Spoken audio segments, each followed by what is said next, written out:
I thought I might just try to read some of this. It's a George MacDonald short story. I might do it in pieces because I gotta go in and work in a second. I'm just sitting in my car, but I wanted to read a little bit. So it's called The Castle, a Parable. I've only read it once before, so I'm not super familiar with it. So I might stumble over the words a little bit. We'll see. But I found this at a used bookstore. I already have a copy, but I found this for like $2, and so it's a steal. I love the small size too, but it's The Wise Woman and Other Fantasy Stories. And so it's got a couple stories in here. The Wise Woman's a longer story. It's still a short story, but it's longer, which is very good. And then it's got a couple other ones, but the last one in here is called The Castle, a Parable. And so I thought I would just try to read some of it. So anyway, on the top of a high cliff, forming part of the base of a great mountain, stood a lofty castle. When or how it was built, no man knew, nor could anyone pretend to understand its architecture. Everyone who looked upon it felt that it was lordly and noble, and where one part seemed not to agree with another, the wise and modest dared not to call them incongruous, I think that's how you said it, but presumed that the whole might be constructed on some higher principle of architecture than they yet understood. What helped them to this conclusion was that no one had ever seen the whole of the edifice, that even the portion best known, some part or other, was always wrapped in thick folds of mist from the mountain, and that, when the sun shone upon this mist, the parts of the building that appeared through the vaporous veil were strangely glorified in their indistinctness, so that they seemed to belong to some aerial abode in the land of the sunset, and the beholders could hardly tell whether they had ever seen them before, or whether they were now for the first time partially revealed. Nor, although was it inhabited, could certain information be procured as to its internal construction. Those who dwelt in it often discovered rooms they had never entered before, yea, once or twice, whole suites of apartments, of which only dim legends had been handed down from former times. Some of them expected to find, one day, secret places filled with treasures of wondrous jewels, amongst which they hoped to light upon Solomon's ring, which had for ages disappeared from the earth, but which had controlled the spirits, and the possession of which had a man simply what a man should be, the king of the world. Sorry, I'm just pausing to think about that, what I just read. Anyway, back into this. Now and then, a narrow winding stair, hitherto untrodden, would bring them forth on a new turret, whence new prospects of the circumjacent country were spread out before them. How many more of these there might be, or how much loftier, no one could tell. Nor could the foundations of the castle and the rock on which it was built be determined with the smallest approach to precision. Those of the family who had given themselves to exploring in that direction found such a labyrinth of vaults and passages and endless successions of down-going stairs out of one underground space into a yet lower, that they came to the conclusion that at least the whole mountain was perforated and honeycombed in its fashion. They had a dim consciousness, too, of the presence, in those awful regions, of beings who they could not comprehend. Once they came upon the brink of a great black gulf, in which the eye could see nothing but darkness. They recoiled in horror, for the conviction flashed upon them that the gulf went down into the very central spaces of the earth, of which they had hitherto been wandering only in the upper crust. Nay, that the seething blackness before them had relations mysterious and beyond human comprehension with the far-off voids of space, into which the stars dare not enter. At the foot of the cliff whereon the castle stood lay a deep lake, inaccessible save by a few avenues, being surrounded on all sides with precipices which made the water look very black, although it was as pure as the night sky. From a door in the castle, which was not to be otherwise entered, a broad flight of steps cut in the rock went down into the lake and disappeared below its surface. Some thought the steps went to the very bottom of the water. Now in this castle there dwelt a large family of brothers and sisters. They had never seen their father and mother. The younger had been educated by the elder, and these by an unseen care and ministration, about the sources of which they had, somehow or other, troubled themselves very little, for what people are accustomed to, they regard as coming from nobody, as if as if help and progress and joy and love were the natural crops of chaos or old night. But tradition said that one day it was utterly uncertain when their father would come and leave them no more, for he was still alive, though where he lived nobody knew. In the meantime, all the rest had to obey their eldest brother and listen to his counsels. But almost all the family was very fond of liberty, as they called it, and liked to run up and down, hither and thither, roving about, with neither law nor order, just as they pleased. So they could not endure their brother's tyranny, as they called it. At one time they said that he was only one of themselves, and therefore they would not obey him. At another, that he was not like them, and could not understand them, and therefore they would not obey him.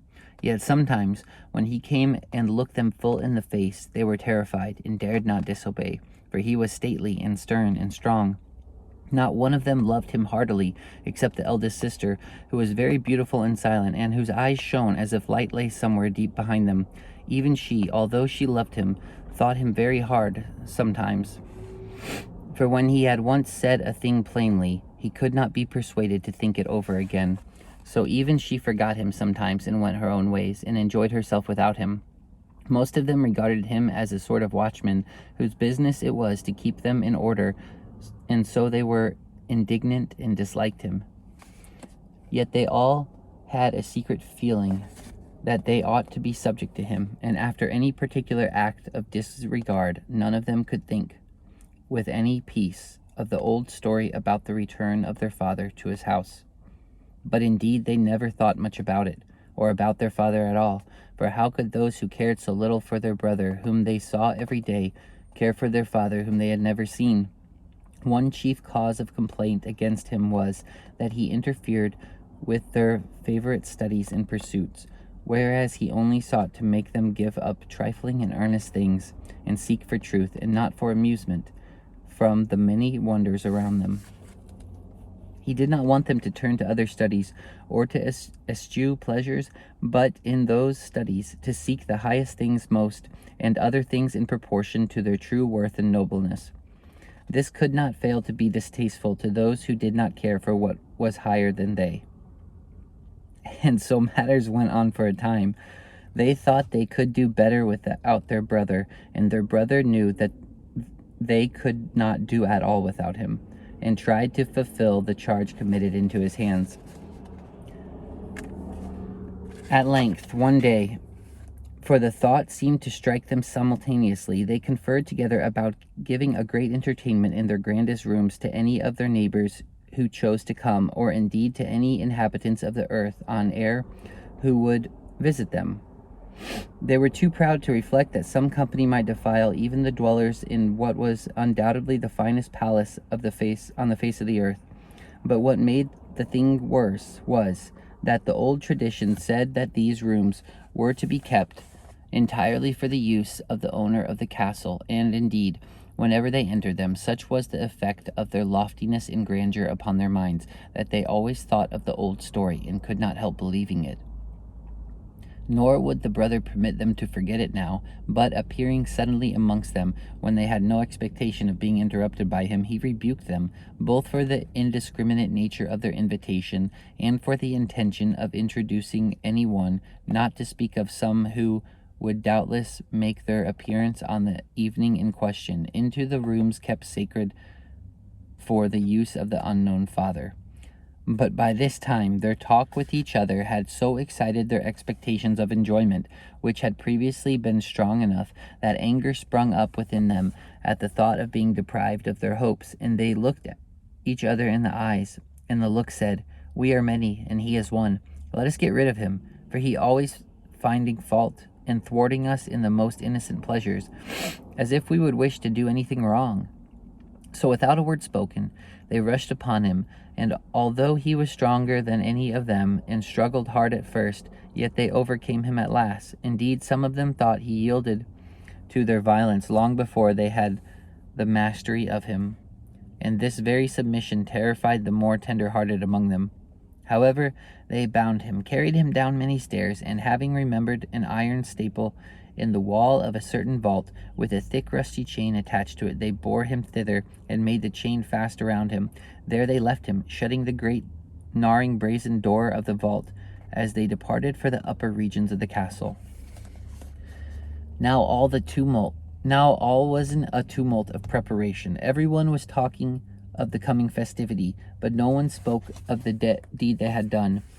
A sudden paleness overspread the face, now of one and now of another, but it passed away, and no one took any notice of it. They only plied the task of the moment the more energetically.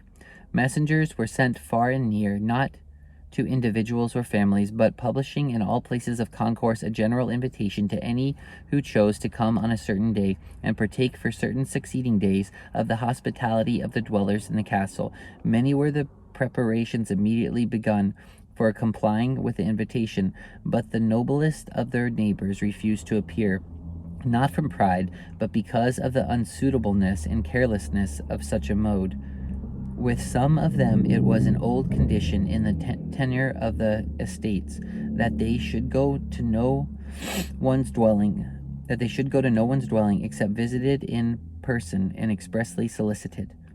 Others, knowing what sorts of persons would be there, and that from a certain physical antipathy they could scarcely breathe in their company, made up their minds at once not to go. Yet multitudes, many of them beautiful and innocent as well as gay, resolved to appear. Meanwhile, the great rooms of the castle were got in readiness, that is, they proceeded to deface them with decorations, for there was a solemnity and stateliness about them in their ordinary condition, which was at once felt to be unsuitable for the light-hearted company so soon to move about in them with the self-same carelessness with which men walk abroad within the great heavens and hills and clouds. One day, while the workmen were busy, the eldest sister, of whom I have already spoken of, happened to enter, she knew not why. Suddenly the great idea of the mighty halls dawned upon her and filled her soul. The so-called decorations vanished from her view, and she felt as if she stood in her father's presence. She was at once elevated and humbled. As suddenly the idea faded and fled, and she beheld but the gaudy festoons in the draperies and paintings which disfigured the grandeur. She wept and sped away. Now it was too late to interfere, and things must take their course. She would have been but a Cassandra prophetess to those who saw but the pleasure before them. She had not been present when her brother was in prison, and indeed for some days had been so wrapped in her own business that she had taken but little heed of anything that was going on. But they all expected her to show herself when the company was gathered, and they had applied to her for advice at various times during their operations. At length the expected hour arrived, and the company began to assemble. It was a warm summer evening. The dark lake reflected the rose-colored clouds in the west, and through the flush rode many gaily painted boats with various colored flags toward the massy rock on which the castle stood. The trees and flowers seemed already asleep and breathing forth their sweet dream breath. Laughter and low voices rose from the breast of the lake to the ears of the youths and maidens looking forth expectant from the lofty windows. They went down to the broad platform at the top of the stairs in front of the door to receive their visitors. By degrees the festivities of the evening commenced. The same smiles flew forth both at the eyes and lips, darting like beams through the gathering crowd. Music from unseen sources now rolled in billows, now crept in ripples through the sea of air that filled the lofty rooms. And in the dancing halls, when hand took hand, in form and motion were molded and swayed by the indwelling music. It governed not these alone, but, as the ruling spirit of the place, every new burst of music for a new dance swept before it a new and accordant odor, and dyed the flames that glowed in the lofty lamps with a new and accordant stain. The floors bent beneath the feet of the timekeeping dancers, but twice in the evening some of the inmates started, and the pallor occasionally common to those household overspread their faces, for they felt underneath them a counter motion of the dance, as if the floor rose slightly to answer their feet. And all the time their brother lay below in the dungeon, like John the Baptist in the castle of Herod, when the lords and captains sat around, and the daughter of Herodias danced before them. Outside, all around the castle, brooded the dark night unheeded, for the clouds had come up from all sides and were crowding together overhead. In the unfrequent pauses of the music, they might have learned, now and then, the gusty rush of a lonely wind, coming and going, no one could know whence or whither, born and dying, unexpected and unregarded. But when the festivities were at their height, when the external and passing confidence which is produced between superficial natures by a common pleasure was at the full, a sudden crash of thunder quelled the music, as the thunder quells the noise of uplifted sea. The windows were driven in, and torrents of rain, carried in the folds of a rushing wind, poured into the halls. The lights were swept away, and the great rooms, now dark within, were darkened yet more by the dazzling shoots of flame from the vault of blackness overhead. Those that ventured to look out the windows saw, in the blue brilliancy of the quick-following jets of lightning, the lake at the foot of the rock, ordinarily so still and dark, lighted up, not on the surface only, but down to half its depth, so that, as it tossed in the wind, like a tortured sea of writhing flames, or incandescent half-molten serpents of brass, they could not tell whether a strong phosphorescence did not issue from the transparent body of waters, as if earth and sky lightened together, one consenting source of flaming utterance. Sad was the condition of the late plastic mass of living form that had flowed into shape at the will of and law of the music, broken into individuals, the common transfusing spirit withdrawn. They stood drenched, cold, benumbed, with clinging garments, light, order, harmony, purpose departed, and chaos restored.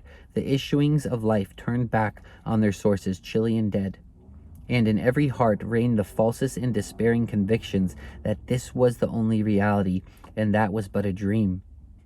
The eldest sister stood with clasped hands and down-bent head, shivering and speechless, as if waiting for something to follow. Nor did she wait long. A terrible flash and thunder peal made the castle rock, and in the pausing silence that followed, her quick sense heard the rattling of a chain far off, deep down, and soon the sound of heavy footsteps, accompanied with the clinking of iron, reached her ear. She felt that her brother was at hand. Even in the darkness, and amidst the bellowing of another deep-bosomed cloud monster, she knew that he had entered the room. A moment after, a continuous pulsation of angry blue light began, which, lasting for some moments, revealed him standing amidst them, gaunt, haggard, and motionless, his hair and beard untrimmed, his face ghastly, his eyes large and hollow. The light seemed to gather around him as a center. Indeed, some believed that it throbbed and radiated from his person, and not from the stormy heavens above them.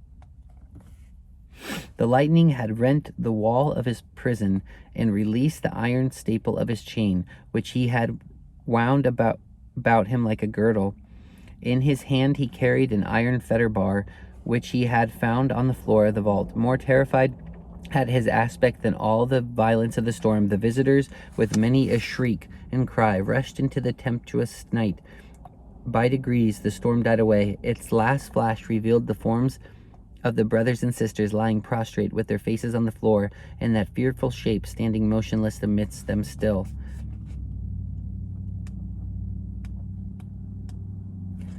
Morning dawned.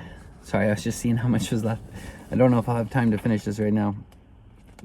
Morning dawned, and there they lay, and there he stood. But at a word from him, they arose and went about their various duties, though listlessly enough. The eldest sister was the last to rise, and when she did, it was only by a terrible effort that she was able to reach her room, where she fell again on the floor. There she remained lying for days. The brother caused the doors of the great suite of rooms to be closed, leaving them just as they were, with all the childish adornment scattered about, and the rain still falling in through the shattered windows. Thus let them lie, said he, till the rain and frost have cleansed them of paint and drapery. No storm can hurt the pillars and arches of these halls. The hours of this day went heavily. The storm was gone, but the rain was left. The passion had departed, but the tears remained behind. Dull and dark The low, misty clouds brooded over the castle and the lake, and shut out all the neighborhood. Even if they had climbed to the loftiest known turret, they would have found it swathed in a garment of clinging vapor, affording no refreshment to the eye and no hope to the heart. There was one lofty tower that rose sheer 100 feet above the rest, and from which the fog could have been seen lying in a gray mass beneath, but that tower they had not yet discovered, nor another close beside it, the top of which was never seen, nor could be, for the highest clouds of heaven clustered continually around it.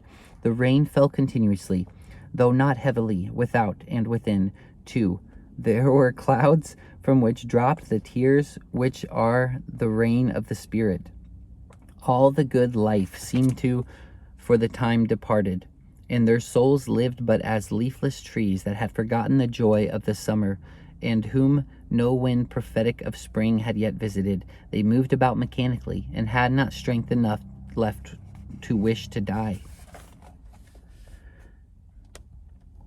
The next day the clouds were higher, and a little wind blew through such loopholes in the turrets as the false improvements of the inmates had not yet filled with glass, shutting out, as the storm, so the serene visitings of the heavens.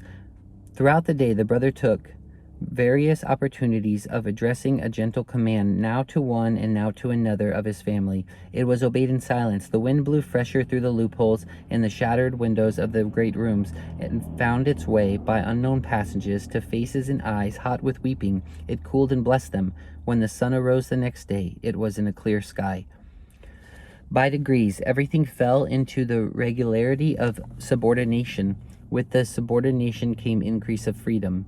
The steps of the more youthful of the family were heard on the stairs and in the corridors more light and quick than ever before. Their brother had lost the terrors of aspect produced by his confinement, and his commands were issued more gently and oftener with a smile than in all their previous history. By degrees his presence was universally felt through the house. It was no surprise to anyone at his studies to see him by his side when he lifted up his eyes, though he had not before known that he was in the room, and although some dread still remained, it was rapidly vanishing before the advances of a firm friendship. Without immediately ordering their labors, he always influenced them, and often altered their direction and objects. The change soon evident in the household was remarkable. A simpler, nobler expression was visible on all the countenances. The voice of the men were deeper, and yet seemed by their very depth more feminine than before, while the voices of the women were softer and sweeter, and at the same time more full and decided. Now the eyes had often an expression as if their sight was absorbed in the gaze of the inward eyes, and when the eyes of two met, there passed between those eyes the utterance of a conviction that both meant the same thing. But the change was, of course, to be seen more clearly, though not more evidently, in the individuals. One of the brothers, for instance, was very fond of astronomy. He had his observatory in a lofty tower, which stood pretty clear of the others, towards the north and east. But hitherto his astronomy, as he had called it, had been more of the character of astrology. Often, too, he might have been seen directing a heaven-searching telescope to catch the rapid transit of a fiery shooting star, belonging altogether to the earthly atmosphere, and not to the serene heavens. He had to learn that the signs of the air are not the signs of the skies. Nay, once his brother surprised him in the act of examining through his longest tube a patch of burning heath upon a distant hill, but now he was diligent from morning till night in the study of the laws of the truth that has to do with stars. And when the curtain of the sunlight was about to rise from before the heavenly worlds, which it had hidden all day long, he might be seen preparing his instruments with that solemn countenance with which it becometh one to look into the mysterious harmonies of nature. Now he learned what a law and order and truth are, what consent and harmony mean, how the individual may find his own end in a higher end, where law and freedom mean the same thing, and the purest certainty exists without the slightest constraint. Thus he stood on the earth and looked to the heavens. Another, who had been much given to searching out the hollow places and recesses in the foundations of the castle, and who was often to be found with compass and ruler working away at a chart of the same which he had been in process of constructing, now came to the conclusion that only by ascending the upper regions of his abode could he become capable of understanding what lay beneath, and that, in all probability, one clear prospect from the top of the highest attainable turret over the castle as it lay below would reveal more of the idea of its internal construction than a year spent in wandering through its subterranean vaults. But the fact was that the desire to ascend wakening within him had made him forget what was beneath, and having laid aside his chart for a time at least, he was now to be met in every quarter of the upper parts, searching and striving upward, now in one direction, now in another, and seeking, as he went, the best outlooks into the clear air of outer realities. And they began to discover that they were all meditating different aspects of the same thing, and they brought together their various discoveries, and recognized the likeness between them, and the one thing often explained the other, and combining with it helped to a third. They grew in consequence more and more friendly and loving, so that every now and then one turned to another and said, as in surprise, "Why, you are my brother. Why, you are my sister," and yet they had always known it. The change reached to all. One who lived on the air of sweet sounds, and who was almost always to be found seated by her harp or some other instrument, had, till the late storm, been generally merry and playful, though sometimes sad. But for a long time after that, she was often found weeping and playing little simple airs which she had heard in childhood, backward longings, followed by fresh tears. Before long, however, a new element manifested itself in her music. It became yet more wild, and sometimes retained all its sadness, but it was mingled with anticipation and hope. The past and the future merged in one, and while memory yet brought the rain cloud, expectation threw the rainbow across its bosom. And all was uttered in her music, which rose and swelled, now to defiance, now to victory, then died in a torrent of weeping. As to the eldest sister, it was many days before she recovered from the shock. At length, one day, her brother came to her, took her by the hand, led her to an open window, and told her to seat herself by it and look out. She did so, but at first saw nothing more than an unsympathizing blaze of sunlight. But as she looked, the horizon widened out, and the dome of the sky ascended, till the grandeur seized upon her soul, and she fell on her knees and wept. Now the heavens seemed to bend lovingly over her, and to stretch out wide cloud arms to embrace her. The earth lay like the bosom of an infinite love beneath her, and the wind kissed her cheek with an odor of roses.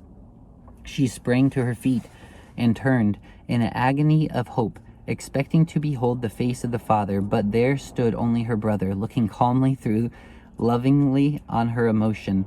She turned again to the window. On the hilltops rested the sky. Heaven and earth were one, and the prophecy awoke in her soul, that from betwixt them would the steps of the Father approach. Hitherto she had seen beauty, now she had beheld truth. Often she looked on such clouds as these, and loved the strange ethereal curves into which the winds molded them, and had smiled as her little pet sister told her what curious animals she saw in them, and tried to point them out to her. Now they were as troops of angels, jubilant over her new birth, for they sang in her soul of beauty and truth and love. She looked down, and her little sister knelt beside her. She was a curious child with black glittering eyes and dark hair, at the mercy of every wandering wind, and a frolicsome daring girl who laughed more than she smiled. She was generally in attendance on her sister, and was always finding and bringing her strange things. She never pulled a primrose, but she knew the haunts of all the orchis tribe, and brought from them bees and butterflies innumerable, as offerings to her sister. Curious moths and glowworms were her greatest delight, and she loved the stars because they were like the glowworms. But the change had affected her too, for her sister saw that her eyes had lost their glittering look and had become more liquid and transparent. And from that time she often observed that her gaiety was more gentle, her smile more frequent, her laugh less bell-like. And although she was as wild as ever. There was more elegance in her motions and more music in her voice. And she clung to her sister with far greater fondness than before. The land reposed in the embrace of the warm summer days. The clouds of heaven nestled around the towers of the castle, and the hearts of its inmates became conscious of a warm atmosphere, of a presence of love. They began to feel like the children of a household when the mother is at home. Their faces and forms grew daily more and more beautiful, till they wondered as they gazed on each other. As they walked in the gardens of the castle or in the country around, they were often visited, especially the eldest sister, by sounds that no one heard by themselves, issuing from woods and waters, and by forms of love that lighted out the flowers and grass and great rocks. Now and then the young children would come in with a slow, stately step, and with great eyes that looked as if they would devour all the creation, saying that they had met the Father amongst the trees, and that he had kissed them. And, added one of them once, I grew so big. But when others went out to look, they could see no one. And some said it must have been the brother, who grew more and more beautiful and loving and reverend, and who had lost all traces of hardness, so that they wondered they could have ever thought him stern and harsh. But the eldest sister held her peace and looked up, and her eyes filled with tears. Who can tell, thought she, but the little children know more about it than we. Often at sunrise might be heard their hymn of praise to their unseen Father, whom they felt to be near, though they saw him not. Some words thereof once reached my ear through the folds of music in which they floated, as in an upward snowstorm of sweet sounds. And these are some of the words I heard, but there was much I seemed to hear, which I could not understand, and some things I understood, but cannot utter again. We thank thee that we have a Father, and not a Maker, that thou hast begotten us, and not molded us as images of clay, that we have come forth of thy heart, and have not been fashioned by thy hands. It must be so. Only the heart of a Father is able to create. We rejoice in it, and bless thee that we know it. We thank thee for thyself, but what thou art, our root and life, our beginning and end, our all in all, come home to us. Thou livest, therefore we live. In thy light we see, thou art. That is all our song. Thus they worship and love and wait. Their hope and expectation grow ever stronger and brighter, that one day, ere long, the Father will show himself amongst them, and thenceforth dwell in his own house forevermore. What was once but an old legend has become the one desire of their hearts, and the loftiest hope is the surest of being fulfilled. That's all.